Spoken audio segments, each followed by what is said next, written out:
مواد أدبية، حفظ كتير، تواريخ، أحداث، شخصيات مش عارف أحفظها، ما بتثبتش. حل مشكلتك في الفيديو ده. تعال أقولك الطريقة اللي ذاكرت بيها وقفلت. أول حاجة طبعا هتذاكر كل درس بس على السريع، ما تقعدش تعيد وتزيد عشان هقولك الطريقة اللي تحفظ بيها، بس تطلع منه التواريخ على ورقة لوحدها والأحداث. بعد ما طلعت التواريخ من كل درس هتلاقي مثلا الدرس ده والدرس اللي بعده مثلا ده في حدث 1989 والتاني في 1979، في فاصل كبير 10 سنين. فانت هتبدأ ترتب كل حاجة من الأقدم للأحدث. يعني مثلا في 1950 معرفش حصل الفلاني، او اتحررت البلد الفلانية، او استعمرت البلد الفلانية. تبدأ تبقى عامل التاريخ واللي حصل فيه. يعني انا كنت بكتب التواريخ كده برصها من الأقدم للأحدث، اكتب في التاريخ ده حصل فيه كذا. حلو حلو. بعد ما خلصت الصفحة الجميلة بتاعتي اللي أنا كاتب فيها كل التواريخ اللي في المنهج والحدث جنبه من الأقدم للأحدث، يعني 1 2 3 4 وهكذا، هعمل إيه؟ كل يوم ارجع وقبل ما تنام هتقرأ التواريخ دي واللي حصل فيها بالترتيب وبتركيز قوي قوي مرة واحدة، الصبح وبالليل.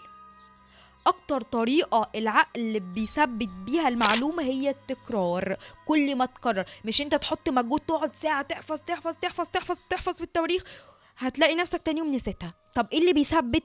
التكرار. فعشان كده بقولك اقراها بتركيز مرة واحدة الصبح ومرة واحدة بالليل قبل ما تنام، بحيث ان عقلك واحدة واحدة يخزنها وتبقى حافظ. تبقى مرتبها طبعا الصفحة وشكلها حلو ونظيف وملون، فعينك هتبدأ تحفظ التاريخ وبالحدث اللي فيه بالألوان بكل حاجة، بجد وبجد عن تجربة شخصية الموضوع ده. بالنسبة للأحداث هحفظها ازاي؟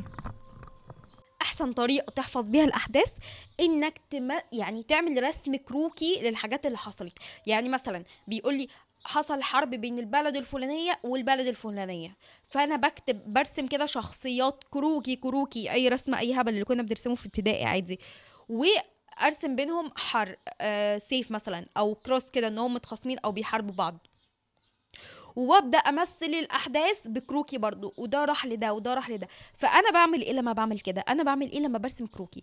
انا بتكلم كده مشغله حاسه، بكتب او برسم الحاجه فكده مشغله كمان حاسه الكتابه، وشايفه رسومات قدامي معايا حاسه الايه، النظر.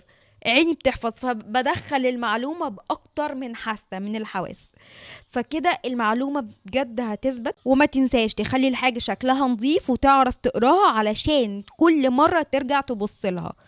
كل مرة هترجع تبص لرسم الكروكي اللي انت عامله وكاتب الأحداث وممثل، يعني مش كتابة، بدل ما اكتب كلمة حرب أعمل سيف، فالسيف هيفكرني بالحرب.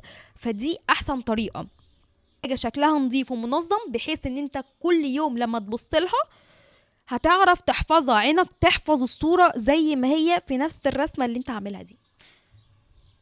جربوها وهتدعولي، وانا متأكدة انكم هتقفلوا لو عملتوها بالظبط وهتدعولي. في فيديو كامل انا متكلمة فيه عن مشكلة السرحان في المذاكرة، هسيبه لكم هنا، دوسوا كده هنا، هتدوسوا كده اهو هنا هتلاقوه، روحوا اتفرجوا عليه على اليوتيوب، هيعجبكم جدا، تستفادوا منه بخطوات عملية بجد. Goodbye.